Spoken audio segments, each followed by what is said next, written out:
This is the outline of the webinar, so we'll talk a little bit about the levy-funded project, of which these webinars are just a small component, and then talk about identifying leaf spots, because that is of course a very important part of usage of fungicides. We'll talk about protecting, curative and eradicant products, because it's quite confusing, and the use of pesticides for bacterial leaf spots, and finally the effect of fungicides or pesticides more general on plant health. Okay, so these webinars are only a small component of the nursery project. It's a levy-funded project. We are producing fact sheets and pest management plans. We have a large component devoted to the diagnostic. So if you have a sick plant and you want to know what's going on, you can send it to Grow Help Australia. We'll talk about that a little bit later in more detail. We are doing webinars. This is the 4th webinar, as John said, and we also run workshops in each state and territory. We're doing that for each year of the project, and the project is a 5-year project.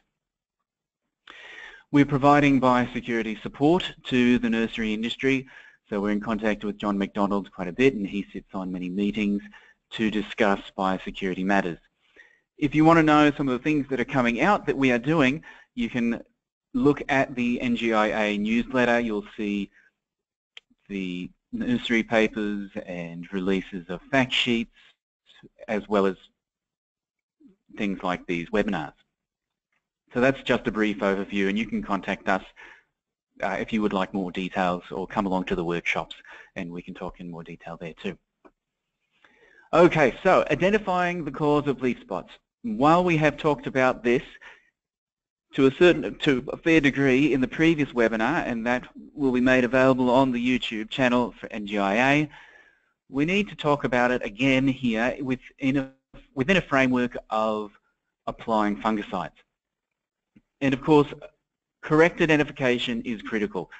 Not all fungicides are active against all fungal infections. So you need to choose the right active ingredient. The frequency of application may change depending on the active ingredients that you choose, and you rotate between.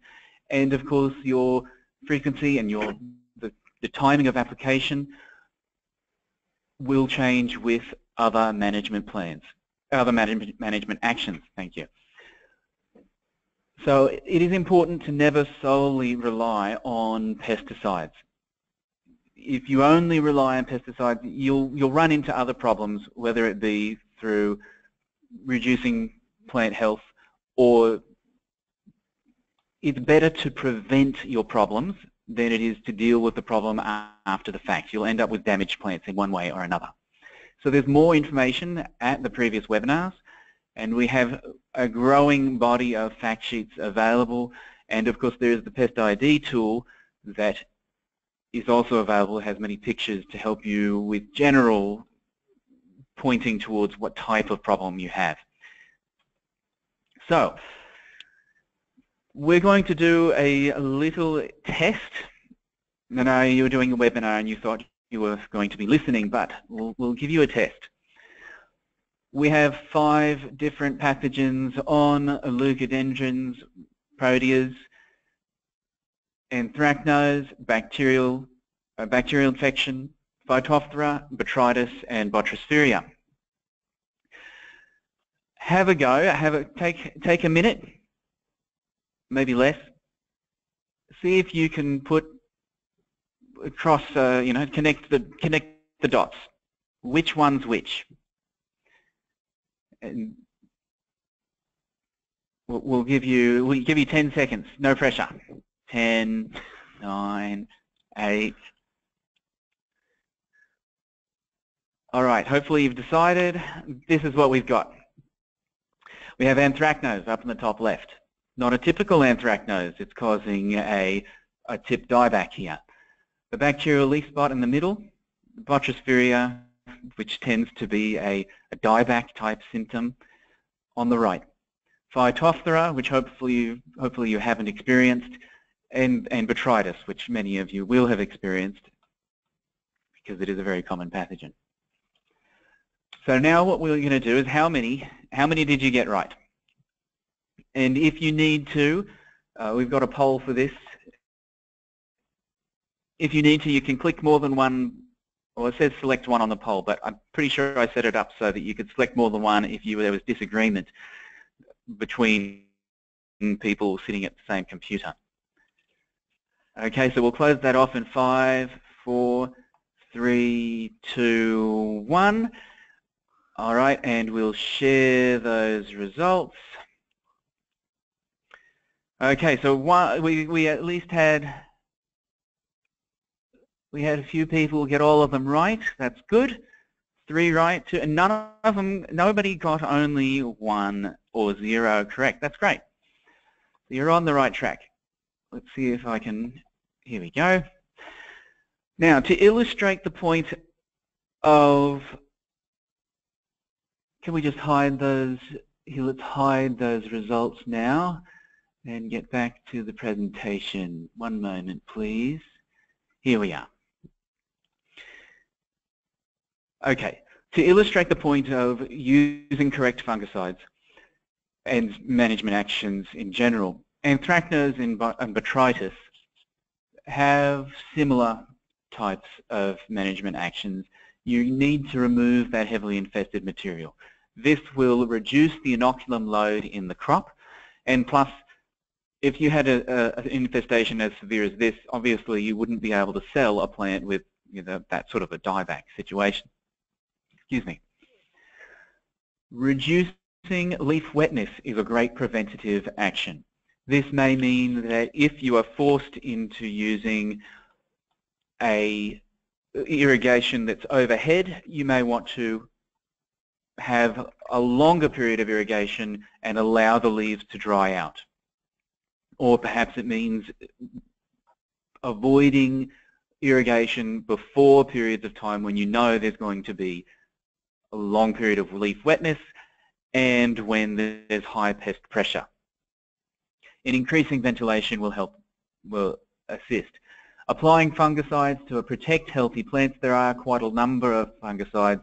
Your cont'ds and curative and eradicants are available that will reduce infection of these types of pathogens. Whereas something with as Botrytis, it is a stress pathogen. It's sometimes you're able to prune out early stages. So if you see some dieback and you prune it out below that point, normally it's a ways down the stem, it may well then remove it. Fungicides aren't going to be effective. It will help protect healthy plants, but once a plant has a systemic infection, Botrytis, it's in that plant for good. So you'll be wasting your time and money by applying a fungicide with a pathogen like Botrytis. Similarly, a pathogen like Phytophthora is virtually impossible to eradicate from infected plants. You've got to remove the infected plant material and apply an appropriate fungicide to protect healthy plants, things like your metalaxyls and sometimes phosphacid. It depends on the host plant species. But not all fungicides will have a mode of action against Phytophthora, so you have to be choosy. Bacterial leaf spots, on the other hand, they're a little bit different, and we don't actually have any pesticides besides copper to be used against bacterial infections. And we'll talk about this in more detail towards the end of the webinar. But you're always going to have that leaf spot present. And since the copper products don't move into the plant tissue, there's always the risk that those local infections will have bacteria that can then infect your healthy plants. So it's recommended to remove infected plants and use copper products to protect the healthy plants that are in the crop. So to conclude here, fungicide treatment is worthwhile for some, but not all diseases. For those diseases which are very open, you're on the leaf surface, powdery mildews, botrytis, your downy mildews, and other infections where there's the mycelial growth, the spores produced on the surface of the plant, you can use fungicides to a greater extent because there's a greater coverage of the fungus. When there is deep penetration of the plant tissue, not just in the leaves but through the vascular tissue, it becomes very difficult and fungicides can struggle. You have to use them as part of a component in the management plan. So what do you do next? Really, if you don't have any idea of what you're dealing with, it becomes very important to send off your samples to a diagnostic lab. Even if you have an idea of what you're dealing with, your diagnostic labs can confirm what pathogens are present, if there's a pathogen at all, and give you recommendations on how that pest is managed. You can then build up a portfolio for different host plants, have a folder so that you can look in it and go, I've seen this on the petunias, let's say. We provide a diagnostic report that has pictures of the symptoms. You can stick these sorts of things in your folder and refer back to them and have a better idea of what you're dealing with in the past. If you become very familiar with a recurring problem, then it is possible to go, okay, I've seen that spot, it's come back 3 times as anthracnose, I'm going to treat it this way. And you can then also hopefully be putting in preventative actions so that you don't have that problem as frequently.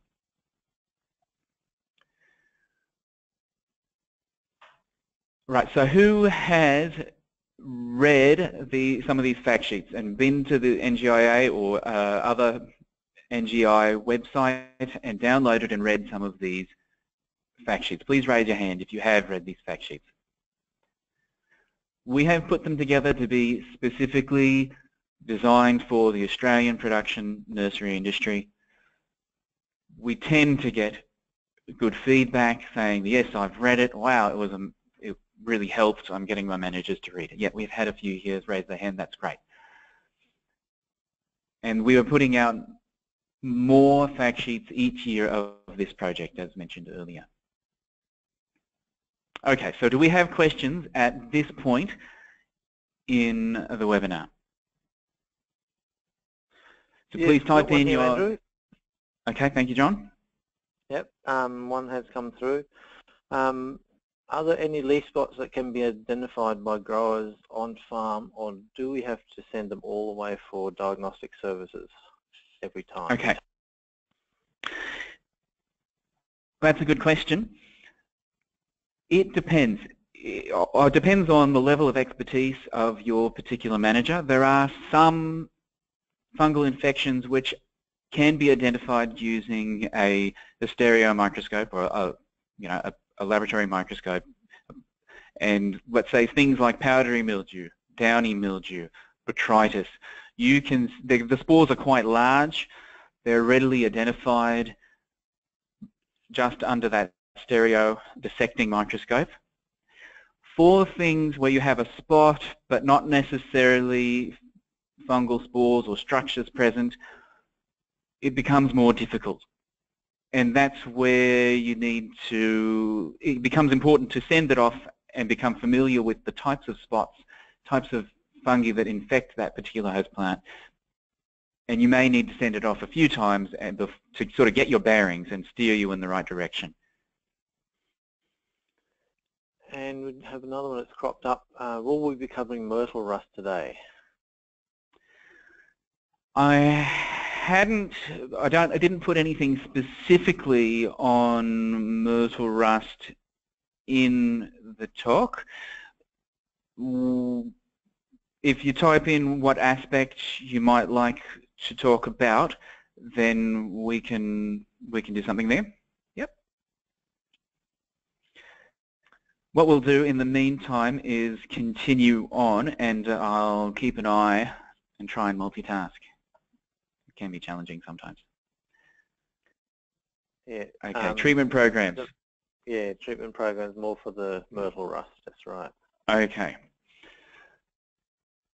All right, what I'll point to is the end. Sorry, John? As we go through and discuss some of the topic or some of the areas of pesticides, we could probably try and bring up myrtle rust, whether it might be appropriate or not in those areas. Okay. All right.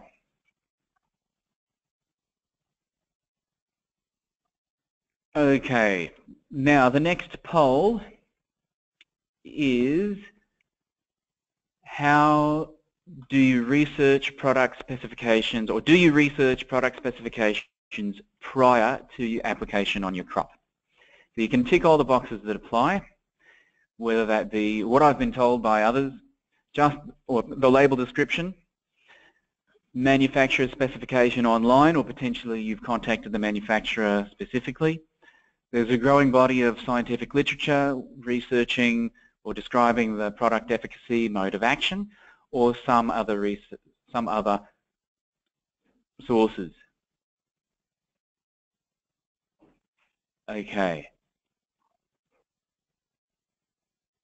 So we'll give you a few seconds here. So 5, 4, 3, 2, 1, and we will close this off. And let's share the results. And somehow, sorry, technical, for some reason I've dropped out. I think you can see the product results. We can see the product results. Yeah, the results of the poll, but Yep, everyone at least reads the label, which is very good. Has to be done. That's the first thing that needs to be looked at regardless. And there's a big body of people actually that talk with or get online for the manufacturer specifications, and a smattering of people that actually go online for scientific literature and what they've been told by others. That's excellent. All right, we'll hide that, and hopefully it goes back to where, yes. Okay, so let's get stuck into what is quite a confusing area. There is a spectrum. When you're talking about fungicides and your curative and eradicant products, there really is a spectrum of activity, and it makes it a little bit confusing, and you'll sometimes read opposing bodies of literature or opposing claims for a particular product. So in any case, what we first need to do is look at the disease cycle in a little bit of detail. So in the first instance, fungal spores or mycelium have to come in contact with your plant. Let's say they blow onto the plant or splash onto the plant. The spore then germinates, just like a seed, and it needs to get into the plant. Sometimes it will go through stomata, other times it will penetrate the leaf surface directly, other times different pathogens may need a wound. Some species or some pathogens can have multiple modes of entry. In any case, it has to get into the plant to cause that infection. If it's just on the plant, then things like your algal leaf spots, you can pull them off and see the healthy tissue underneath. Or black sooty mold if you've had aphids. That's just stuff growing on the outside. It's an epiphyte, effectively. But we're talking here about fungal infections that penetrate and eat the plant tissue. So after it's gotten into the plant initially, there is a stage of colonization where the pathogen multiplies in the plant and grows. But for a period of time, you don't see disease symptoms. You won't know that it's there. In the first instance, until the symptom occurs, you won't know that that pathogen is growing in your plant. As the colonization and multiplication increase and grow in size, then you will start to see visual symptoms. And of course, as the pathogen grows more, you start to see more symptoms. Eventually, spores will be produced, or stages, infectious stages of the pathogen will be produced. And this often will occur multiple times per year. You'll have multiple rounds of the life cycle per year, particularly when environmental conditions are good. Different pathogens produce different types of spores, and there are a wide range of complex stages for different types of pathogens. We're not going to go into a huge amount of detail there, just to say that spores are produced, whether they be sporangia, in the case of things like Phytophthora, or Canidia, in cases like anthracnose. These spores have different properties and can live for different periods of time in an inactive state. So whenever and this is part of the reason why you need to know what pathogen you're dealing with, to learn something about the biology of that species to manage the situation appropriately. So, protectant and preventative fungicides, people have probably heard of these protectant and preventatives. Who believes they have a pretty good understanding of what these products are? Raise your hand.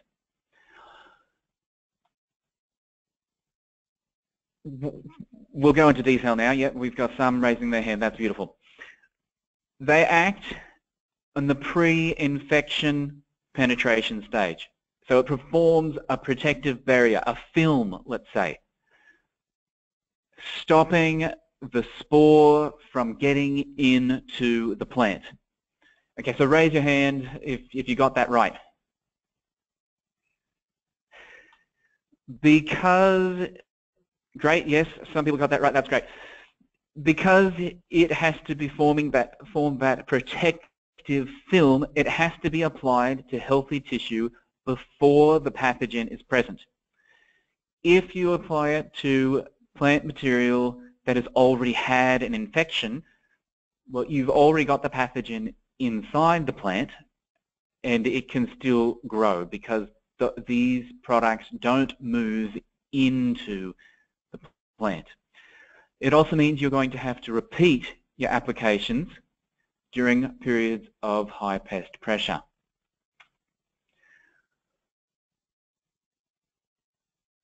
With that said, things like your mildews and botrytis that grow on the outside of the plant can be severely affected by protectant and preventative fungicides because there is contact with the product.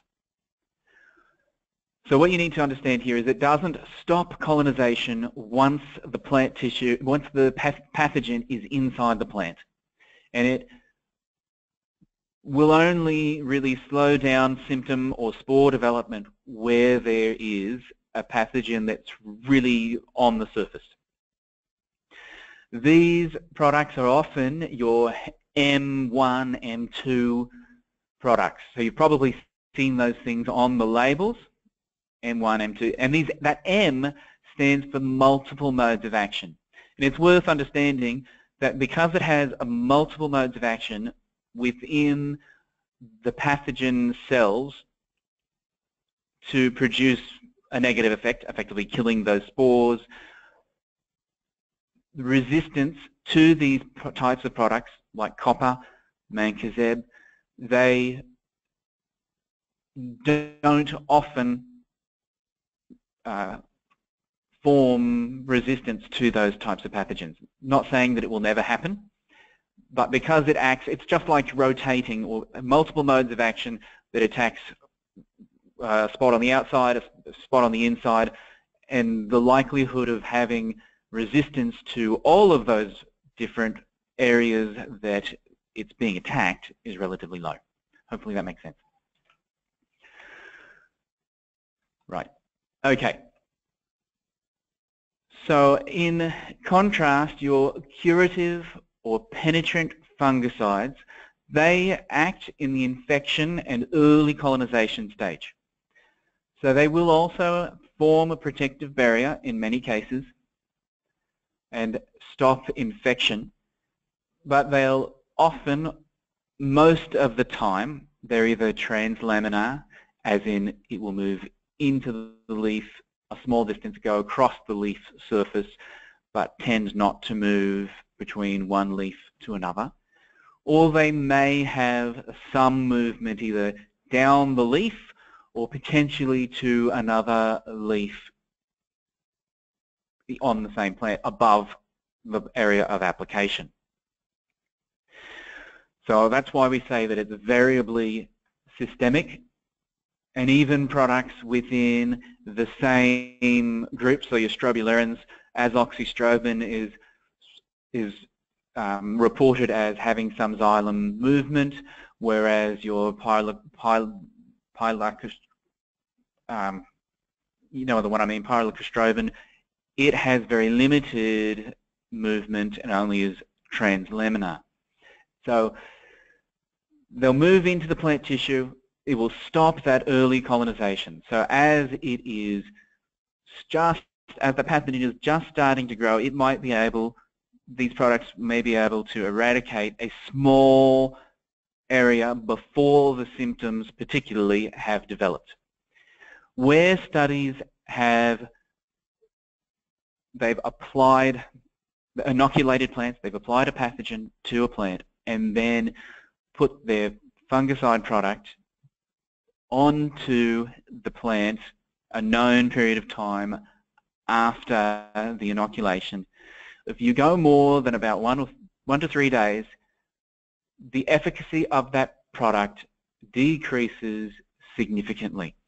So if you apply the product 12 hours after infection, these products tend to have a very high efficacy. It will reduce the infection perhaps to 0 or close to 0, at least for certain types of pathogens. Whereas if you wait 3 days after infection, it may reduce the infection rate and reduce the symptoms, but you will still see symptoms from that inoculation process. Okay. For that reason, it is best applied to asymptomatic tissue. And so you're then, I can hear you asking, well, how do I know when a plant is first being infected? It's a difficult question, and it is one that you need to learn your plant's behavior and the pest pressure or pathogen pressure to know when it is best to apply. Maybe you'll start to see very initial symptoms and go, okay, well, if I see initial symptoms, then there's probably other areas of the plant that are being colonized that I can't see. And then you'd definitely be wanting to apply these types of products. You will often need to repeat applications during the periods of high pest pressure. And it's also worth realizing that leaves that are produced, that are grow after the application, aren't protected. And that's the case with basically all products, all fungicide products and pesticides for that matter, unless it's a slow release product.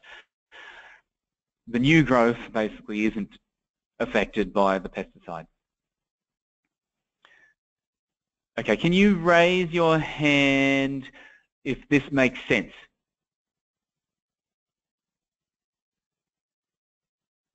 Okay, there are a few people raising their hands. I'm going to just, I've lowered your hands. Oh, I'm going to lower your hands. And do we need to spend more time on these curative versus protectant products?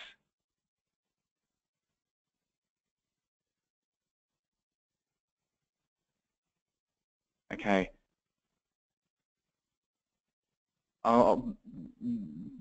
Okay. Right, okay, there's another point here. These curative penetrant products don't always stop sporulation, and they don't cure the plants, because once a leaf spot is there, that spot is there, the plant can't regrow those cells to make them green and healthy. So the curative in some ways is a little misleading as a label. Okay, eradicant fungicides are similar to your curative or penetrant products, but tend to have a stronger effect on fungal colonization in the plant. They can have an effect on the later stages of colonization. So if you imagine a fungal growth, a spot, when it first enters the plant and starts growing, there might just be a few tendrils of the hyphae going through the plant. As that growth develops, you're going to have thicker growth. These eradicant fungicides have a greater effect on that thicker growth, and they have a stronger effect on stopping fungal growth and development, stopping the spot from growing from the tiny little spots to the bigger spots. Okay, what you need to understand is that some products will stop and reduce sporulation for at least some pest fungus species.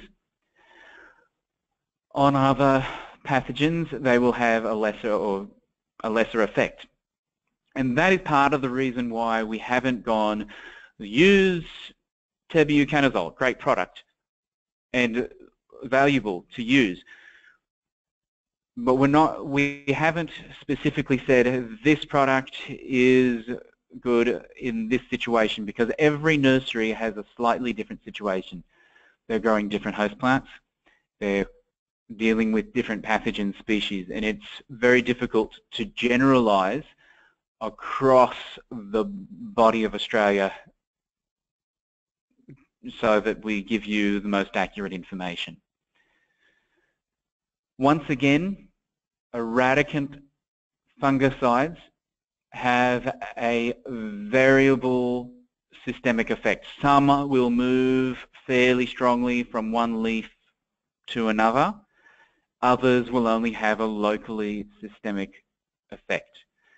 And again, different research shows some variability in the level of systemic effect, which is another reason why we haven't put a label on all of the different products that you could use for leaf spots in this setting.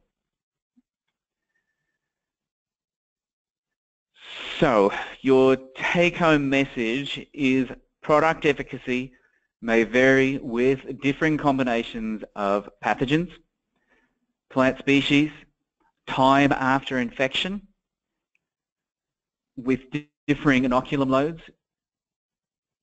Product concentration also has an effect. In general, if you apply a higher concentration, you have a more severe impact on the fungal growth. With that said, you can also have a more severe impact on your plant. And environmental conditions can also play an important role in product efficacy.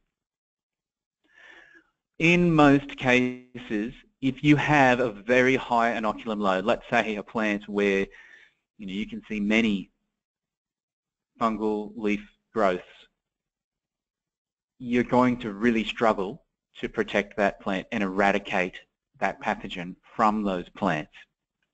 And it doesn't take much. If even one of those leaf spots continues to produce spores, you can potentially have millions of spores that potentially could inoculate the plant down the track and splash up higher in the foliage. So you have to be careful. Okay. Questions at this point? Please type any questions in and we'll readdress the myrtle rust issue as well. I've got a couple here, Andrew.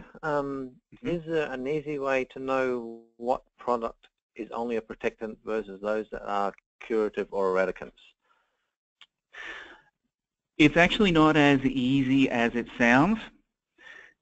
What we tend to do is look at trusted websites where particularly pesticide researchers, so fairly independent bodies, have investigated the mode of action on a particular host plant, a particular plant species with a particular pathogen, and then they can show that they have a certain level of systemic effect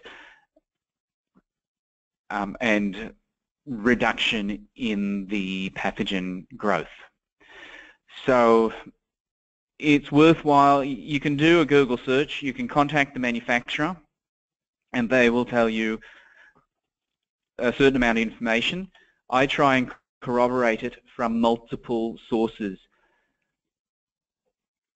to give you the best indication. Yep. But it's not actually mentioned on the label anywhere, whether it's protectant or curative or even systemic?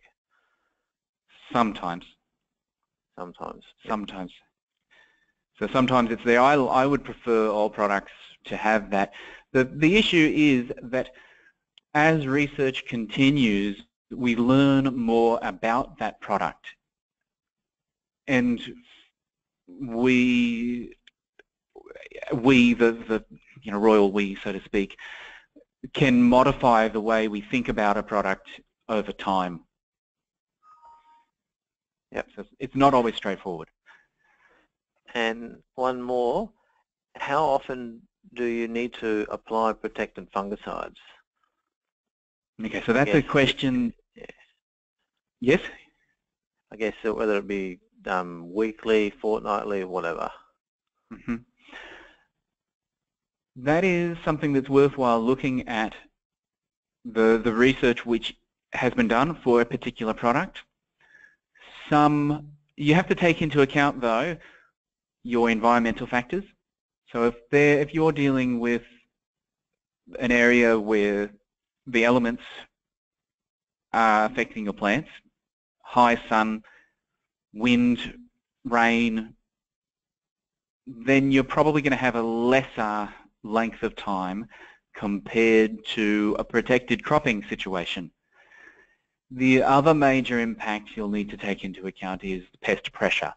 So if you're dealing with a situation where you're in a very wet, cool weather, then your botrytis, your downy mildews, you're going to have higher pressure, and therefore you will probably need to apply the product more often. Within a myrtle rust situation, treatment programs, from what I understand, particularly for susceptible host plant species, are often not economically feasible. If you have managed to make it economically feasible, that's good. But what you need to think about is what happens to that plant when it gets to its end situation. So if you're growing a susceptible species to be sold in Queensland, then you're going to have to assume that it's not always going to stay protected, and eventually it may not look so good.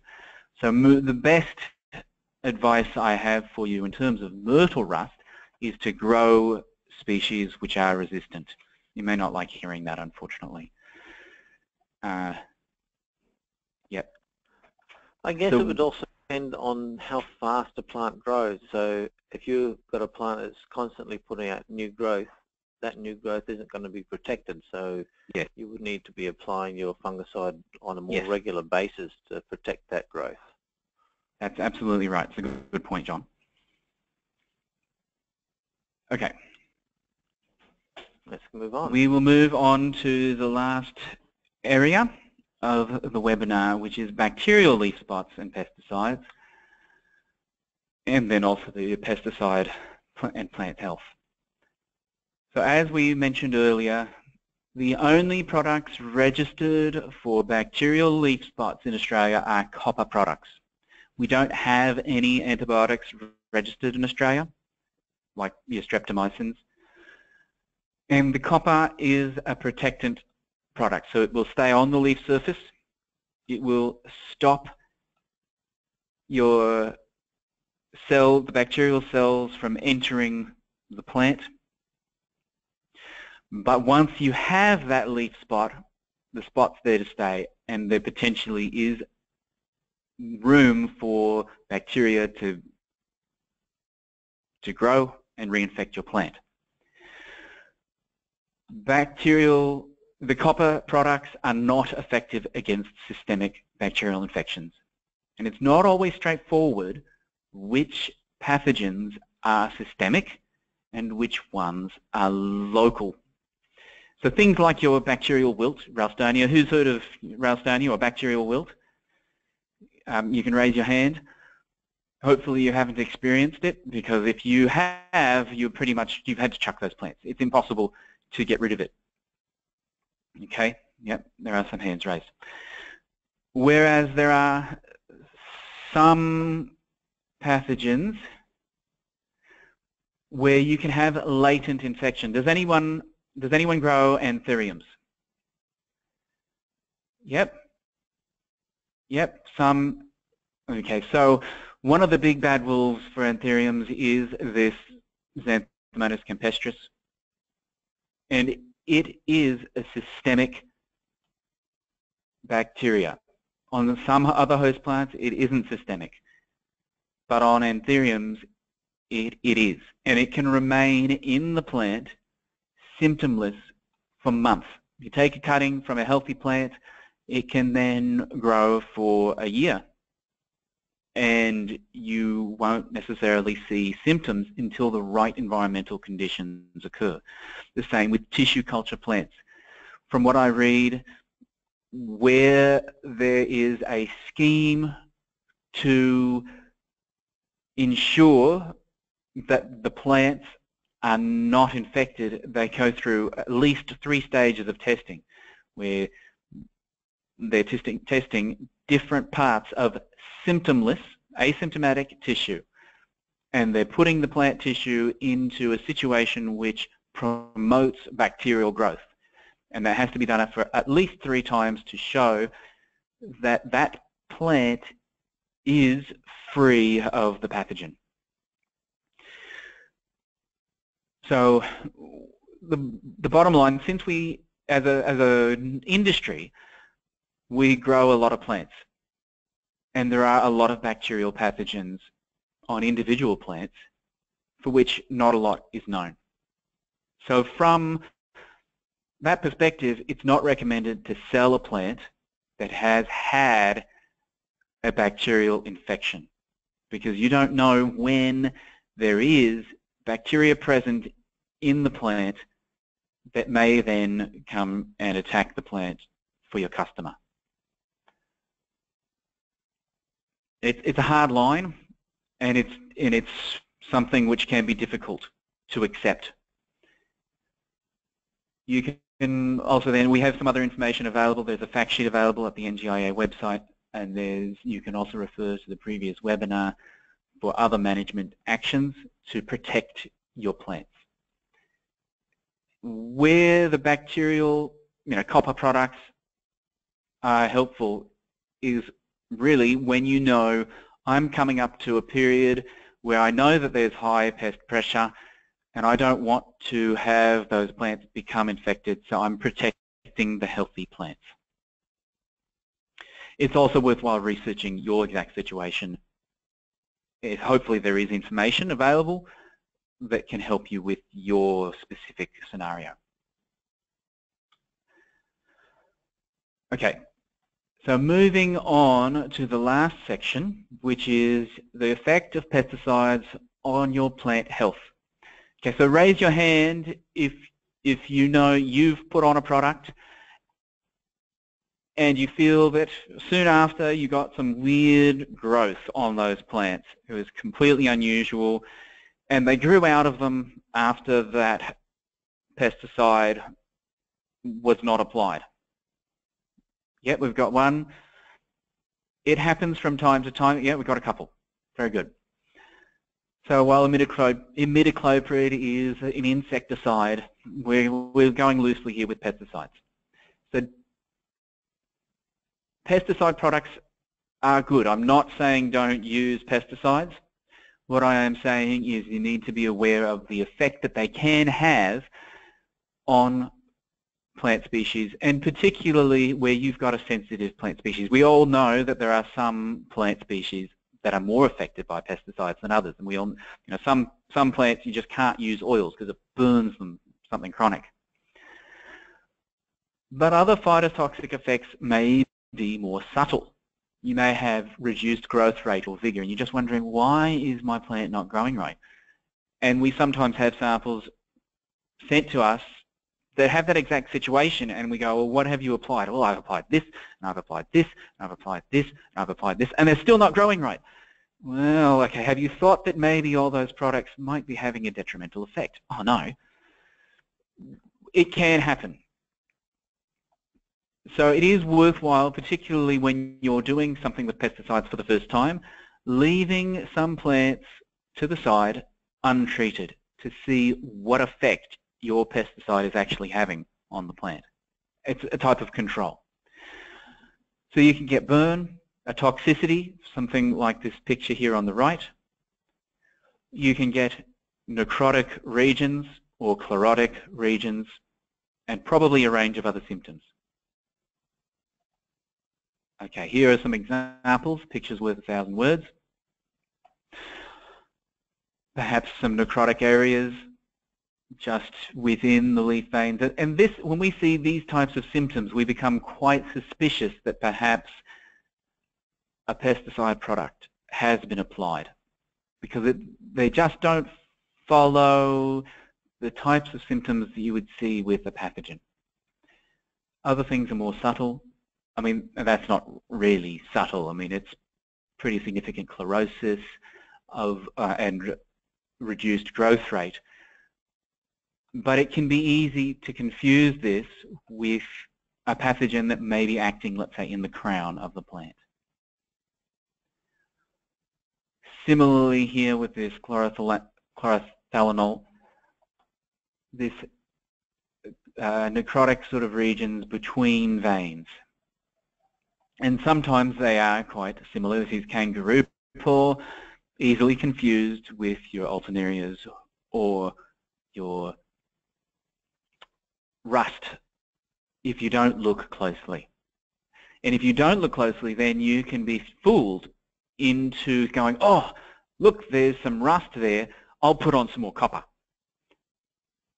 And potentially you can reinforce that cycle of damage to the plants. So we have to be careful, and it is worthwhile every time before applying a product, taking some of your plant material and looking at it in more detail under a microscope. Out of interest, who owns a microscope and uses it regularly? Raise your hands, please. Yep, that's excellent. Okay, it is valuable. Obviously, there's no point in having a microscope if you're not going to use it, but get the microscope and use it.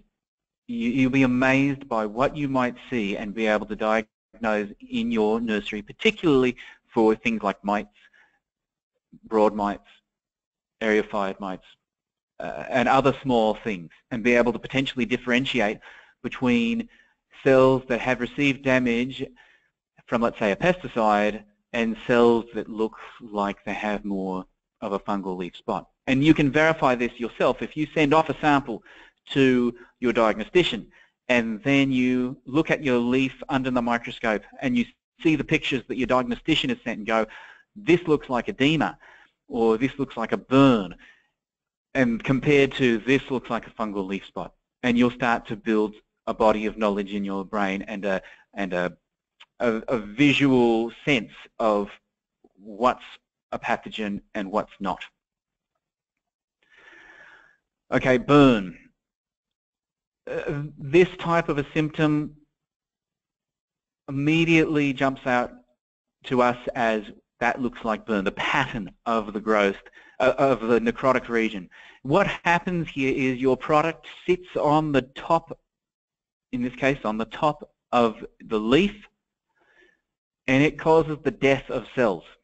Somehow it reacts with those plant cells in such a way that those cells just die. And it can occur, it can occur from pesticides or fertilizer, irrigation, even simply excess sunlight on susceptible plants or organs of the plant stems and whatnot. They can receive a burn type symptom, and you'll then you need to look at the pattern of those symptoms. If the plant grows out of the symptoms and you never see it again, and particularly if that burn symptoms were associated with, I applied that product, unfortunately I was forced to apply it during a relatively high temperature. I didn't really like doing it, but I thought it would be okay. Boom, you may see that burn. So it's always worthwhile keeping good records and being able to refer back to it, because there is a lag time, a delay between your burn and death of the cells and when those symptoms actually appear. Okay, so what we're going to do now is do our last poll. Now I'll read this out. So following this webinar, will you research pesticide products in more depth prior to application? And be honest, tick the box that applies. If there's time, we all know we have time pressures. Yes, I'm definitely going to be doing that. Probably not. I do already, or perhaps I have someone else who does it for me already. Probably not. I don't see the need. Perhaps you see that what you're doing is working and you're not getting burned for your particular plants.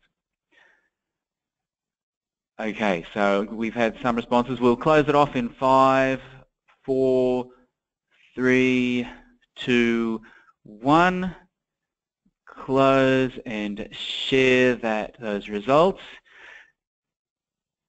That I'm very impressed. Excellent. Okay. Now, that is all we have planned for the webinar, and we're coming up to the last couple of minutes. So thank you for attending. We will get this webinar onto the YouTube channel, and we'll send out an email with a link to a survey later on today, and with some important links that we've discussed through the webinar. And you can contact us, of course, at the Grow Help webinar, and you'll get our project team. So if you have any questions, please type There in. is one, Andrew. Okay. Are there any copper products that are better than others? Because I know you can get copper oxychloride, hydroxide, acephate, etc., etc. Are there any that are better than others? Okay, so the short answer to that is yes. Some products have fewer impurities. Some products will... It's a complex area, and I was reading an article about this recently in preparation specifically for this webinar. Some products produce copper ions excessively once applied to the tank, once put into the tank with water. And then when you stick it on the plant, you can potentially have too many copper ions present, and it potentially can cause a burn. So it is worthwhile investigating products, particularly where you're dealing with a sensitive plant. I don't know specifically, though, product X is better than product Y, unfortunately. I do remember reading, I think it was from New Zealand, they're looking at, I think it was bacterial blight in kiwi fruit, where they actually mixed copper oxychloride and copper hydroxide, and they got far better efficacy than either one on their own. So I guess there's a possibility of some synergistic effect if you apply a couple of different products. But it is possible. Yeah, and that's where you really need to do your research, check online, read some scientific papers, and just see what might be suitable for your situation. And if you are going to experiment within the legal framework of the label registration system, then it is worthwhile testing a small number of plants and make sure you don't have a disastrous effect. Okay, all right. Well, if we've got no more questions, we might just end it there. Thanks everyone for attending our 4th webinar for the year. As Andrew said, you can access these, or this last one will be on the NGIA YouTube channel soon. If you know people that have wanted to see them, refer them to that channel, and they can look at all 4 at their leisure. So thanks everyone for attending, and thank you, Andrew, for presenting. We'll see you next time. Next time. Cheers.